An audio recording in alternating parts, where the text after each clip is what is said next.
Good morning friend.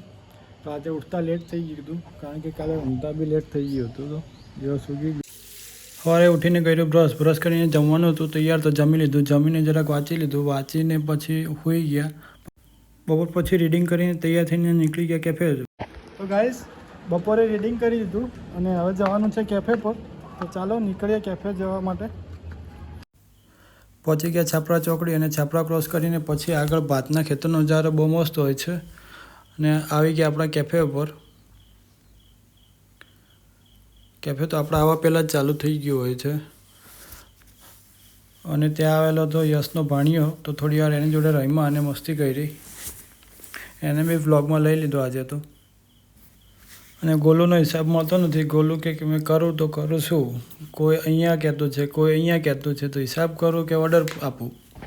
અને સાંજે cafe પર આવીએ તો વેધર એટલું મસ્ત હોય છે, તમે જોઈ જ શકો છો. લાઇટ ચાલુ થાય પછી તો બહુ મસ્ત લાગે છે. અત્યારે બેસવાની પણ મજા આવે છે આપણને. જોઈ લો તો તમે લોકો તો સાંજનો માહોલ કંઈ આવો હોય છે. અહીંયા આપણા ફ્રેન્ડ લોકો આવેલા છે. થોડી વાર એમની જોડે બેસીએ, વાતો કરીએ ને ટાઈમ. અને દોસ્તા લોકો પાસે પહોંચ્યા તો એક હાથીનું બચ્ચું પણ ઊંઘેલું હતું ત્યાં. અને એક યોયોનો ફેન છે. પછી આવી ગયા કિચન બાજુ. તો ત્યાં સુરજ બનાવતો ચા. તો જો કેવી રીતે સુરજ ચા બને. અને કૃષ્ણ લગાવતો તો પિઝા. અને પછી આવી ગયો ચિરાગ. તો ચિરાગને બી આજે તો વ્લોગમાં લઈ લીધો છે. વાગી ગયો તો 1:30 અને કેફે બંધ કરીને નીકળ્યા ઘરે આવવા માટે.